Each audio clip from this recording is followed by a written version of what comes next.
Welcome to భక్తి ధర్మ మార్గం. కళలో ఇవి కనిపిస్తే మీకు మంచిదని, మీకు మంచి టైం స్టార్ట్ అయినట్లే అని పండితులు చెప్తున్నారు. నిద్రలో కళలు కనడం సర్వసాధారణం. ప్రతి ఒక్కరికి ఏదో ఒక సమయంలో కళలు వస్తాయి.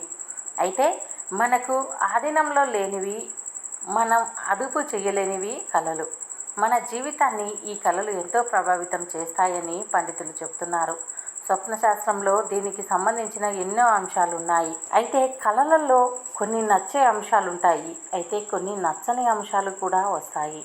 మనకు నచ్చనివి జరిగితే మనం బాధపడతాము, నచ్చేవి జరిగితే సంతోషిస్తాము. అలాగే కళలలో కూడా కొన్ని భయపెట్టే కళలు వస్తే, కొన్ని సంతోషపరిచే కళలు వస్తాయి. అయితే కళలో ఎటువంటి సంఘటనలు జరిగితే, ఎటువంటి పనులు చేస్తే మనకి లక్ష్మీదేవి అనుగ్రహం కలుగుతుంది, మనకి మంచిది గుడ్ టైం స్టార్ట్ అయినట్లని ఈ వీడియోలో తెలుసుకుందాం. వీడియో ఎక్కడ స్కిప్ చేయకుండా పూర్తి వరకు చూస్తేనే అర్థమవుతుంది.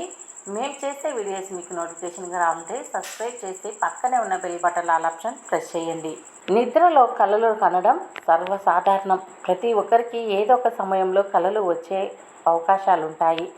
అయితే మన ఆధీనంలో లేని కళలు మన జీవితాన్ని ప్రభావితం చేస్తాయని పండితులు చెప్తున్నారు. అయితే మనకు వచ్చే ప్రతి కళ మంచిదని, ప్రతి కళ చెడ్డదని మనం చెప్పలేం. కళలో కొన్ని సంఘటనలు జరుగుతాయి. కళలో జరిగిన విషయాలను గుర్తుకొస్తే చాలామంది భయపడుతూ ఉంటారు. అవి నిజమా, అబద్ధమా, అసలు కళలో జరిగినవి నిజమవుతాయా, ఎందుకు ఇలా వచ్చింది, ఏం జరుగుతుంది, వీటి అర్థం ఏంటి అని పరిపరి విధాలుగా ఆలోచన చేస్తూ ఉంటారు.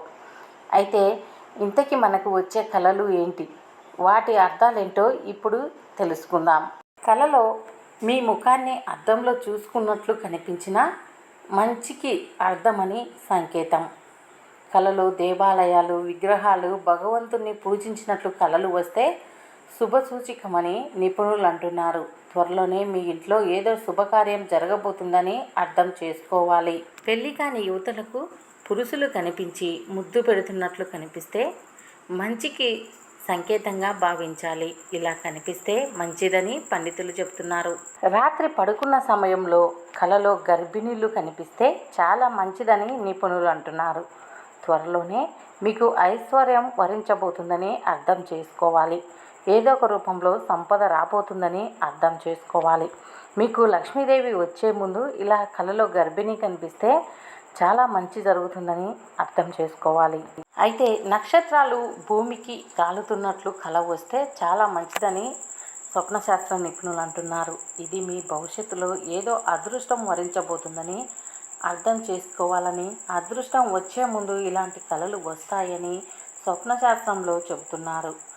ఆకాశం నుండి భూమికి నక్షత్రాలు రాలుతున్నట్లు, నక్షత్రాలు భూమిపైకి రాలుతున్నట్లు కళ వస్తే చాలా మంచిదని నిపుణులు అంటున్నారు.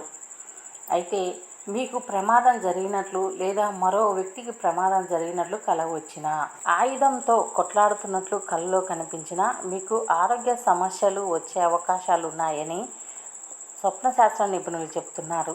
చాలామందికి యుద్ధాలు చేసినట్లు కళలో, ఏదైనా ఆ యుద్ధంలో ప్రమాదం జరిగినట్లు అలా కళ వస్తుంది.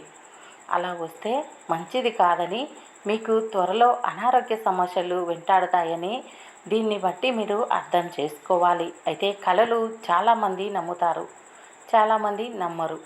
కొంతమందికి కళలు వస్తే టెన్షన్ పడుతూ ఉంటారు, మరి కొంతమందికి కళలు అసలు గుర్తే ఉండవు. అలాంటి సమయాల్లో మీకు గుర్తు ఉన్నంత వరకే మీరు ఆలోచన చేయండి. గుర్తులేని కళలను పదే పదే ఆలోచన చేయొద్దు. సూర్యాస్తమం, మీరు కొండపై నుండి కింద పడిపోతున్నట్లు కల వస్తే ఏదో ఒక సమస్య వచ్చే అవకాశం ఉందని అర్థం చేసుకోవాలి. అనుకోని సమస్యలు వెంటాడబోతున్నాయి.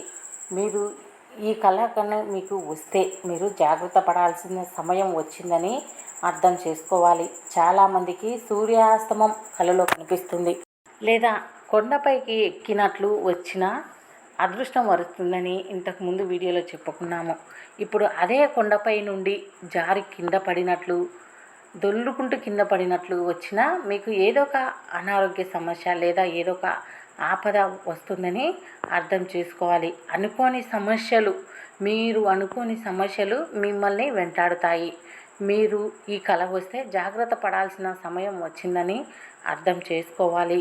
కానీ ఇప్పుడు చెప్పేవి మీ కలలో కనిపిస్తే ఖచ్చితంగా మీకు రాజయోగం అనేది పడుతుందని స్వప్నశాస్త్ర నిపుణులు, జ్యోతిష నిపుణులు, పండితులు అందరూ చెప్తున్నారు.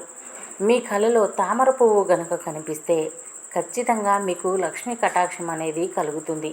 ఎందుకంటే తామర పువ్వు లక్ష్మీ స్వరూపంగా భావిస్తారు. తామర పువ్వుతో లక్ష్మీదేవికి పూజ చేస్తే త్వరగా మనం అనుకున్న కోరికలు నెరవేరుతాయని చెప్తారు. తామర పువ్వులో లక్ష్మీదేవి కొలువై ఉంటుంది.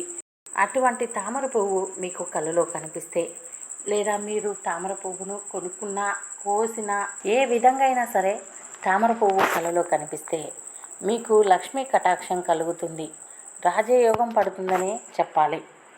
లక్ష్మీదేవి అనుగ్రహం మీ యందు లభించి మీకు అకస్మాత్ ధనయోగం కలుగుతుందని, అనుకోని విధంగా డబ్బులు వస్తాయని, రాజయోగం పడుతుందని పండితులు చెప్తున్నారు. అదేవిధంగా మీ కలలో ఆవు కనిపించిన చాలా అదృష్టం. ఆవు ఒక దేవతా స్వరూపమని, అన్ని రకాల దేవుళ్ళు ఆవులో కొలువై ఉంటారు. కాబట్టి మీ కలలో కనుక ఆవు కనిపిస్తే మీ జీవితంలో సక్సెస్ అనేది పెరుగుతుంది. మీ ఆర్థిక పరిస్థితులన్నీ మెరుగుపడతాయి. ఒక ఉన్నతమైన స్థానానికి ఎదుగుతారు. మీరు చేసే వ్యాపారంలో, వృత్తిలో, ఉద్యోగంలో, ఇలా ఏ పనిలైనా సరే మీ కలలో ఆవు కనిపిస్తే చాలా మంచి జరుగుతుందని, ఆవు లక్ష్మీ కటాక్షం కలుగుతుందని, ఆవు కనిపిస్తే మంచిదని పండితులు చెప్తున్నారు. అలాగే మీకు కలలో గురువు మీకు చదువు చెప్పినా, లేకపోతే ఒక జ్ఞానబోధ చేసిన గురువుకు సంబంధించిన ఏ కల వచ్చినా అది చాలా మంచి సంకేతంగా చెప్పాలి. చాలాసార్లు ప్రజలు తమ గురువుని కలలో చూస్తారు. కలలో గురువును చూడటం చాలా శుభ సంకేతంగా భావిస్తారు. కానీ ఇది చాలా విషయాలు సూచిస్తుంది. గురువు మనకు చదువు చెప్తున్నట్లు కల కనిపిస్తే, ఏదైనా మనం చెడు మార్గంలో వెళ్తున్నప్పుడు మన చేతో సద్మార్గంలో నడిచే విధంగా గురువు దారి చూపిస్తాడని అర్థం చేసుకోవాలి. అలాగే గురువు మనల్ని ఆశీర్వదిస్తున్నట్లు కనిపిస్తే గురు కటాక్షం మనకు కలిగిందని, మనకు ఏదైనా మనం ఉద్యోగం ఏదైనా చేయాలనుకున్నప్పుడు ఆ ఉద్యోగంకు వెళ్ళే ముందు మన గురువు మనకు కనిపిస్తే మీకు సక్సెస్ వస్తుందని, ఆ ఉద్యోగం వచ్చే అవకాశాలు ఉన్నాయని గురువు కలలో కనిపిస్తే ఈ విషయాలు గుర్తు చేసుకోవాలి. అయితే కళల గురించి ప్రతి ఒక్కరూ టెన్షన్ పడుతూ ఉంటారు. ప్రతి కళ నిజమవుతుందని లేదు, ప్రతి కళ అబద్ధమని చెప్పలేము. ఈ వీడియోలు ఎవరిని బాధ పెట్టాలని కాదు, ఎవరిని ఉద్దేశించి కాదు. మనకు దొరికిన కొన్ని ఆధారాలను బట్టి మనకు కళలో జరిగే కొన్ని సంఘటనలు మనకి లాభాలు వస్తాయా, నష్టాలు వస్తాయా, శుభమా అశుభమా అనే విషయాలు ఈ వీడియోలో చెప్పాము.